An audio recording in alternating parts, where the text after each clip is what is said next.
Ok សៀវភៅរៀនភាសាវៀតណាម 350 ពាក្យ និង ប្រយោគនិយមប្រើ ពេលជាសៀវភៅនឹងទទួលបានការបញ្ចូលនៅក្នុងក្រុម Telegram ដើម្បីងាយស្រួលនៅក្នុងការបកស្រាយ បាទ ឬក៏បញ្យល់មេរៀនឲ្យសិស្សផងដែរ អញ្ចឹងយើងនឹងបន្តមេរៀនទី3 បាទ នៅក្នុងភាសាវៀតណាមរបស់យើង បាទ រៀនភាសាវៀតណាមមេរៀនទី3 បាទ ថ្ងៃនេះយើងមានពាក្យមួយចំនួនដែលយើងត្រូវរៀនបន្ត ថ្ងៃនេះយើងប្រើពាក្យថា hôm nay បាទ hôm nay មានន័យថាថ្ងៃនេះ ឧទាហរណ៍ ថ្ងៃនេះខ្ញុំឈឺហើយ hôm nay tôi bệnh rồi hôm nay tôi bệnh rồi យើងអាចនិយាយថា hôm nay tôi bệnh rồi ក៏បានដែរ hôm nay tôi bệnh rồi hôm nay tôi bệnh rồi ឬ hôm nay tôi bệnh rồi មានន័យថាថ្ងៃនេះខ្ញុំឈឺហើយ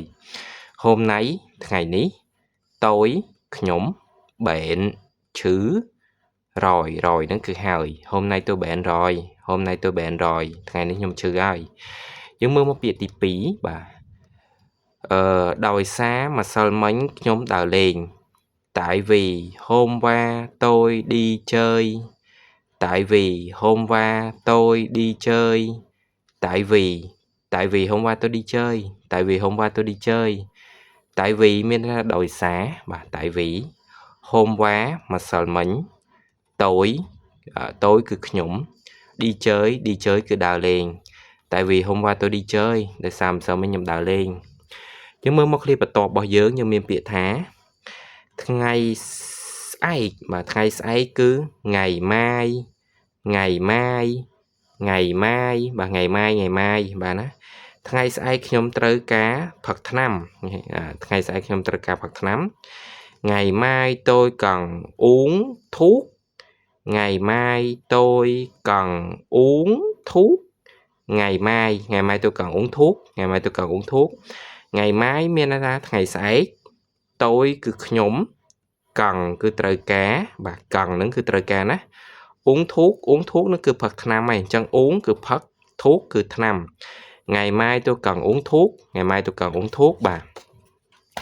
យើងចូលមកឃ្លាបន្ទាប់របស់យើងមួយទៀត យើងមានពាក្យថា tôi phải thức 6 giờ sáng បាទ មានន័យថាខ្ញុំត្រូវភ្ញាក់ម៉ោង 6 ព្រឹក មានពាក្យថាពេលព្រឹកណា បាទ ពេលព្រឹក buổi sáng គឺពេលព្រឹក ចឹងពាក្យ buổi នេះយើងប្រើ buổi មានន័យថាពេល បាទ sáng គឺព្រឹកឯង buổi sáng ពេលព្រឹក ខ្ញុំត្រូវភ្ញាក់ម៉ោង 6 ព្រឹក tôi phải thức 6 giờ sáng tôi phải thức 6 giờ sáng tôi phải thức 6 giờ sáng tôi phải thức 6 giờ sáng tôi នឹងខ្ញុំ phải នឹងគឺត្រូវ thức មានន័យថាភ្ញាក់ បាទ 6 នឹងគឺ 6 giờ នឹងគឺម៉ោង អញ្ចឹងវៀតណាមគាត់និយាយលេខមុនណា បាទ គាត់និយាយលេខហើយបន្តនាមម៉ោង sáng គឺព្រឹក tôi phải thức 6 giờ sáng tôi phải thức 6 giờ sáng ខ្ញុំត្រូវភ្ញាក់ម៉ោង 6 ព្រឹក បាទ អូខេ យើងមើលមកឃ្លាបន្ទាប់របស់យើងមួយទៀត យើងមានពាក្យថា ពេលថ្ងៃរសៀលម៉ោង 11 12 អីហ្នឹង buổi trưa បាទ buổi trưa ខ្ញុំឈប់សម្រាកម៉ោង 12 ថ្ងៃ មានន័យថាយើងសម្រាកពីម៉ោង 11 ដល់ម៉ោង 1 ថ្ងៃដើម្បីហូបបាយហូបអីហ្នឹងណា ខ្ញុំឈប់សម្រាកម៉ោង 12 ដល់ម៉ោង 12 ថ្ងៃត្រង់ tôi nghỉ ngơi 12 giờ trưa tôi nghỉ ngơi 12 giờ trưa tôi nghỉ ngơi 12 giờ trưa tôi nghỉ ngơi 12 giờ trưa tôi ហ្នឹងគឺខ្ញុំ nghỉ ngơi ហ្នឹងគឺឈប់សម្រាកឬក៏សម្រាក 12 ហ្នឹងគឺ 12 giờ ហ្នឹងគឺម៉ោង trưa ហ្នឹងគឺត្រង់ មានន័យថាថ្ងៃត្រង់ trưa ហ្នឹងគឺថ្ងៃត្រង់ tôi nghỉ ngơi 12 giờ trưa អញ្ចឹងខ្ញុំឈប់សម្រាកម៉ោង 12 ថ្ងៃត្រង់ អញ្ចឹង ថ្ងៃត្រង់យើងប្រើពាក្យថា trưa នេះ trưa ឬក៏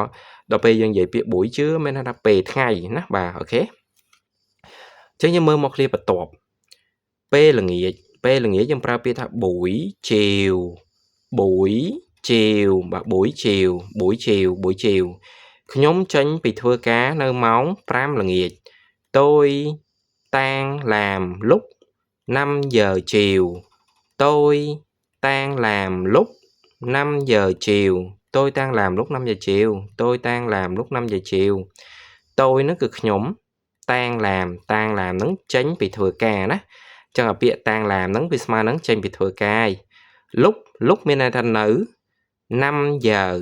nó cứ mong prám bà 5 giờ mong prám. Chiều nó cứ là nghiệt. Tôi tan làm lúc 5 giờ chiều. Tôi tan làm lúc 5 giờ chiều. Ok. Để chị dân clear dân nơi mà clear trong khói bà clear thì 7 bà. Trong mấy riêng class vì mình 5 clear, mấy riêng class vì mình 7 clear nè. Mấy riêng thì 7 P dục buổi tối bà buổi tối sầm lệ lao đó trong công an ta buổi tối nó Osmar thì sầm lệ Việt Nam dân thời trăm theo vì miền lần cho nó buổi tối bà P dục mong 7 nhóm mơ tua buổi tối 7 giờ tôi coi tivi. Buổi tối 7 giờ tôi coi tivi. Buổi tối 7 giờ tôi coi tivi. Buổi tối 7 giờ tôi coi tivi. Buổi tối mới nó tập dục 7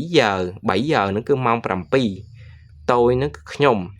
coi nó cứ mơ nó mà coi cứ mơ tivi nó cứ tụ hay. Buổi tối 7 giờ tôi coi tivi. Buổi tối 7 giờ tôi coi tivi. Ok, ở con tràn bongទាំងអស់គ្នាចំពោះបងដែលបានជាសភៅឲ្យគ្រូតាមដានវីដេអូគ្រូផ្ញើចូលនៅក្នុងក្រុមណាបើមានសំណួរអីទាក់ទងជាមួយនឹងមេរៀនអាចឆានមកសួរគ្រូផ្ទាល់បានព្រោះការរៀនត្រូវតែមានគ្រូទើបយើងអាចងាយស្រួលនៅក្នុងការរៀនបានអញ្ចឹងហើយចំពោះការអ្នកដែលបានជាសភៅមានសំណួរតាក់ទងជាមួយនឹងសភៅអាចឆាតសួរបានណាកុំក្រែងចិត្តអូខេអាចសួរបានតែកុំសួរលក្ខណៈក្រៅមេរៀនច្រើនទៅបានទេយើងសួរតែក្នុងមេរៀនដើម្បីយើងបដោតនៅក្នុងសភៅបានទេអូខេអរគុណច្រើនអ្នកទាំងអស់គ្នាដែលបានទស្សនាវីដេអូជួបគ្នានៅវីដេអូបន្តទៀត